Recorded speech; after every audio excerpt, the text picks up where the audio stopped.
पता है कि अगर हम किसी नंबर को उसी से मल्टीप्लाई करें तो हमारे पास उसका स्क्वायर आता है, यानी कि 9 स्क्वायर इज इक्वल टू 81। लेकिन कभी हम चाहते हैं कि हम अगर इसके उल्टे तरीके पे चलें, यानी कि कौन सा ऐसा नंबर है जिसको हम स्क्वायर करें तो हमारे पास आंसर 81 आता है। उसके लिए हमारे पास एक स्पेशल फॉर्म होती है जिसको लिखते हैं हम लोग रेडिकल ऑफ 81, जो कि हमें पता है 9। अब आप लोगों में से बहुत सारे ये सोच रहे होंगे कि ये -9 क्यों नहीं आंसर देता, क्योंकि -9 भी मल्टीप्लाई बाय अगर -9 करें तो हमारे पास पॉजिटिव 81 आता है। लेकिन हम इस रेडिकल डिफाइन करते हैं किसी एक नॉन नेगेटिव इंटीजर के लिए, जिसकी वजह से हमेशा एक आउटपुट देता है नॉन नेगेटिव। इसकी वजह से हम -9 नहीं कंसिडर करते और हमेशा +9 कंसिडर करते हैं। अब इसी तरह हम इसकी एक और एग्जांपल्स करते हैं, जैसे कि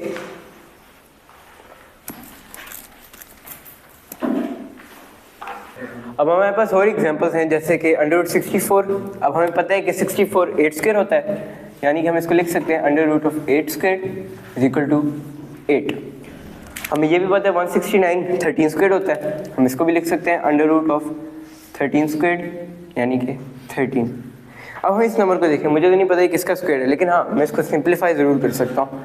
इसको मैं लिख सकता हूँ 144 × 100।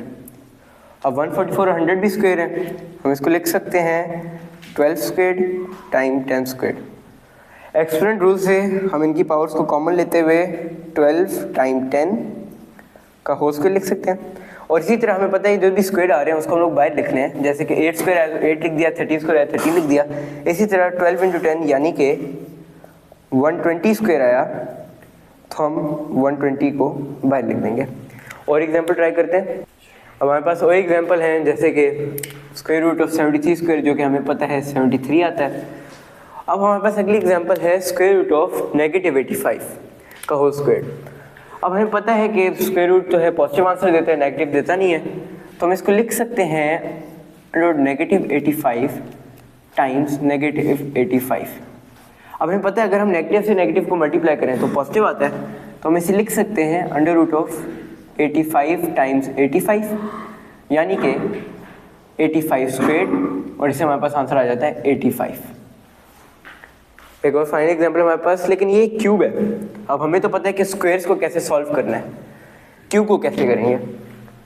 हाँ, हमें ये पता है कि 9 एक स्क्वायर है, तो हम इसको लिख सकते हैं 3 स्क्वायर, जो कि है 9 की होल पावर 3। इसको हम लोग लिख सकते हैं √3 पावर 6। लेकिन इससे भी हमें पास कोई स्क्वायर के अंदर वैल्यूज़ नहीं आई, तो हम इसको अब किस तरह करें। अगर हम इसको देखें, हम अगर 3 को इनवर्ड लेके 2 को आउटवर्ड ले जाएं, तो हमें ये पता चल सकता है कि हम इस वैल्यू को एक स्क्वायर्ड फॉर्म में लिख सकते हैं, जैसे कि 3³ का स्क्वायर्ड। तो अब हमें इससे पता चल जाता है कि 3 स्क्वायर, अब हम लोग जैसे पैटर्न के हिसाब से देखेंगे 73 को स्क्वायर करें 73, 85 स्क्वायर 85 आ रहा है, तो हम इसको लिख सकते हैं कि ये √3³ का स्क्वायर हमारे पास आ जाएगा 3³ जो कि है 27। Thank you.